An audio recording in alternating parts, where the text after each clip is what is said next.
Very good morning to you. Myself Dr. Rumila Karnawat.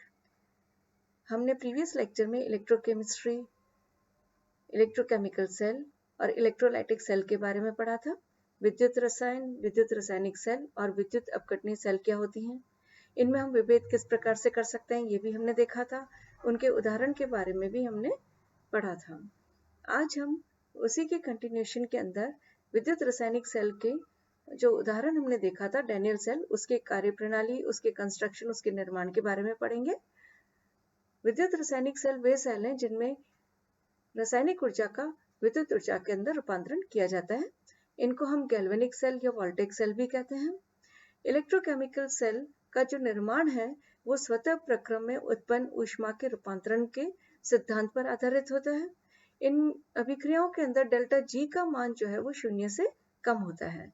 यदि हम एक सिंपल अभिक्रिया देखें तो जिंक प्लस कॉपर सल्फेट की अभिक्रिया, तो जिंक सल्फेट और कॉपर का निर्माण होता है। इस अभिक्रिया के अंदर ऊष्मा उत्पन्न होती है, इसीलिए हमने यहाँ पर डेल्टा एच का मान जो है वो माइनस साइन से इंडिकेट किया है। इसकी वैल्यू 213.2 किलो जूल है। इसका मतलब ये हुआ कि ये एक्सोथर्मिक इन नेचर है, यानी कि ऊष्माक्षेपी प्रकार की अभिक्रिया है। ये जो उत्पन्न ऊष्मा है, यदि इसको हम विद्युत ऊर्जा के अंदर रूपांतरित कर पाते हैं तो ये विद्युत, इसके आधार पर हम विद्युत रासायनिक सेल का निर्माण कर सकते हैं। इसी प्रकार यदि हम एक दूसरी प्रकार की अभिक्रिया देखें, कॉपर प्लस जिंक सल्फेट, तो इसमें कोई भी अभिक्रिया नहीं होती है, कोई रासायनिक प्रक्रम घटित नहीं होता है, अर्थात इसका हम विद्युत रासायनिक सेल के निर्माण में उपयोग नहीं ले सकते हैं। अतः गैल्वेनिक सेल वे उपकरण है जिनके अंदर हम कोई भी रासायनिक या भौतिक जो प्रक्रम है उसमें जो मुक्त ऊर्जा है उसको यदि हम किसी ऊर्जा के दूसरे रूप के अंदर परिवर्तित कर सकते हैं तो उसी के आधार पर उसे हम गैल्वेनिक सेल कहते हैं।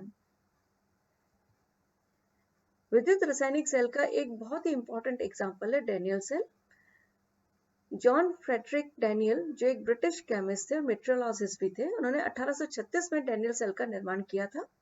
डैनियल सेल के निर्माण के लिए हमें कुछ जो आवश्यकताएं होती हैं, सबसे पहली आवश्यकता है जिंक रॉड की, जिंक छड़ की। दूसरी जिंक सल्फेट के विलयन की, सॉल्यूशन की। कॉपर वेसल या कॉपर रॉड की, कॉपर सल्फेट के सॉल्यूशन की। पोरस पॉट यानी कि एक सनद्र पात्र की आवश्यकता होती है। कनेक्टिंग वायर जो कि सुचालक वायर हो, कंडक्टिंग वायर हो, उस प्रकार के एक वायर, एक तार की भी हमको आवश्यकता पड़ती है। साथ में ही हमें एक वोल्टमीटर की आवश्यकता पड़ती है जो कि विद्युत धारा के प्रवाह का प्रेक्षण ले सकता है, जिसमें ईएमएफ का जो डिफरेंस होता है उसको हम मेजर कर सकते हैं। यदि हम डैनियल सेल के कंस्ट्रक्शन पर विचार करें तो यहाँ पर एक बाहर कॉपर का वेसल होता है। इस कॉपर के वेसल के अंदर कॉपर सल्फेट का सॉल्यूशन फिल किया हुआ है। इसके अंदर एक सनंत्र पात्र है। इस सनंत्र पात्र के अंदर जिंक सल्फेट का विलयन भरा हुआ है। जिंक सल्फेट के विलयन के अंदर एक जिंक की रॉड को हमने इमर्स कर रखा है, डुबो रखा है।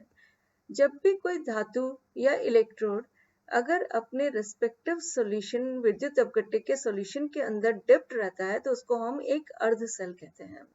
यानी जिंक रॉड और जिंक सल्फेट का सॉल्यूशन जो है, विलयन है, वो एक अर्ध सेल का निर्माण करते हैं। इसी प्रकार कॉपर का वेसल कॉपर सल्फेट के सॉल्यूशन के कांटेक्ट में है तो ये भी एक अर्ध सेल का निर्माण करते हैं। जब यहाँ पर दो धातु प्रेजेंट है, एक तो कॉपर और दूसरा जिंक, तो इन दोनों के ही इलेक्ट्रोपॉजिटिव होने के कारण इनके इलेक्ट्रॉन त्यागने की प्रवृत्ति होगी। हम ये जानते हैं कि जिंक विद्युत रासायनिक श्रेणी के अंदर कॉपर की तुलना के अंदर उच्च स्थान पर आता है, अर्थात जिंक जो है वो कॉपर धातु की तुलना में अधिक धन विद्युतीय होता है। इसी के कारण इसके इलेक्ट्रॉन त्यागने की प्रवृत्ति अधिक होगी। जब हम इन दोनों को ये वायर के द्वारा यहाँ पर कनेक्ट कर देते हैं तो हम देखते हैं कि यहाँ पर वोल्ट मीटर के अंदर कुछ विचलन दिखाई देता है, और इसका जब पाठ्यांक लिया जाता है तो ये 1.10 वोल्ट और मोर प्रिसाइज फॉर्म में हम देखें तो 1.0816 वोल्ट के रूप में प्राप्त होता है। इसका तात्पर्य ये हुआ कि इस वेसल के अंदर जो कॉपर का जो पात्र है, ये कंप्लीट जो एक सेल है, इस सेल के अंदर कोई ना कोई ऐसी रासायनिक अभिक्रिया हो रही है और जिसमें कि ऊष्मा या ऊर्जा उत्पन्न हो रही है, और ये जो रासायनिक ऊर्जा है ये विद्युत ऊर्जा के अंदर रूपांतरित हो रही है। जब भी कोई डिवाइस, हमने पहले भी देखा था कि जब भी कोई डिवाइस रासायनिक ऊर्जा का विद्युत ऊर्जा में रूपांतरण करती है तो उसे हम विद्युत रासायनिक सेल कहते हैं। यदि इसके हम कार्य प्रणाली पर विचार करें तो जिंक के अधिक इलेक्ट्रोपॉजिटिव होने के कारण, धन विद्युतीय होने के कारण ये यहाँ पर इलेक्ट्रॉन को त्यागेगा तथा जिंक 2 पॉजिटिव आयंस बनाएगा। ये zinc 2 positive ion zinc sulphate के सॉल्यूशन में चले जाएंगे और जो जिंक रॉड है इस पर इलेक्ट्रॉन्स एकत्रित हो जाएंगे और ये इलेक्ट्रॉन्स बाह्य परिपथ के थ्रू कॉपर के वेसल तक पहुंचेंगे। कॉपर वेसल के अंदर कॉपर सल्फेट का विलयन है जिसमें कॉपर 2 के आयन गति करते रहते हैं। ये कॉपर 2 के आयन इलेक्ट्रॉन से अट्रैक्ट होकर इलेक्ट्रॉन को एक्सेप्ट करेंगे, ग्रहण कर यहाँ पर धातु के वेसल पर डिपॉजिट हो जाएंगे या निक्षेपित हो जाएंगे। जब हम प्रयोग के पश्चात जिंक रॉड का वेट लेते हैं तो हम ये देखते हैं कि पहले की तुलना में इसका वेट कम हो गया और जब कॉपर पात्र का हम प्रयोग के पश्चात वेट लेते हैं तो हम देखते हैं कि एक्सपेरिमेंट के बाद पहले की तुलना में इसका वेट बढ़ जाता है। इसकी कार्य प्रणाली को हम निम्न प्रकार से व्याख्या कर सकते हैं कि जिंक कॉपर की तुलना में अधिक धन विद्युतीय होता है, इसलिए ये इलेक्ट्रॉन को त्यागता है और जब ये त्यागता है तो जिंक 2 प्लस के अंदर ये ऑक्सीकृत हो जाता है, यानी इस अभिक्रिया को हम ऑक्सीडेशन रिएक्शन या ऑक्सीकरण की अभिक्रिया भी कहते हैं। क्योंकि ये एक अर्ध सेल पे हो रही है जिंक और जिंक सल्फेट के विलयन में, तो इसलिए इसको हम एक अर्ध सेल अभिक्रिया कहते हैं। जो ये इलेक्ट्रॉन्स है ये बाहरी परिपथ के थ्रू मूव होकर दूसरे कॉपर वेसल या कॉपर प्लेट की तरफ जाते हैं।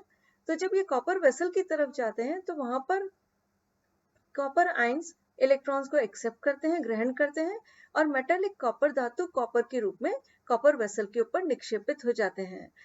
तो इसका तात्पर्य ये हुआ कि कॉपर 2 पॉजिटिव 2 इलेक्ट्रॉन ग्रहण कर कॉपर में कन्वर्ट हो रहे हैं, तो ये भी एक अर्ध सेल अभिक्रिया है और चूंकि यहाँ पर अपचयन हो रहा है इसलिए हम इसको अपचयन अभिक्रिया कहते हैं, रिडक्शन प्रोसेस कहते हैं।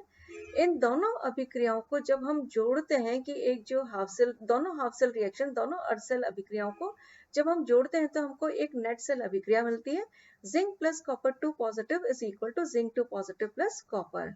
चूंकि ये अभिक्रिया हमने पहले भी देखा था कि ये ऊष्माक्षेपी प्रकार की है, अर्थात ये जो ऊर्जा या ऊष्मा यहाँ पर उत्पन्न हो रही है वो हम वोल्ट मीटर में रीडिंग के द्वारा देख सकते हैं कि दोनों प्रकार के जो इलेक्ट्रोड हैं उन दोनों के इलेक्ट्रोड के मध्य में जो विभवांतर है इसको हम 1.10 या 1.0816 वोल्ट के रूप में प्रेक्षित करते हैं, अर्थात ये रूपांतरण का एक प्रत्यक्ष साक्ष्य है।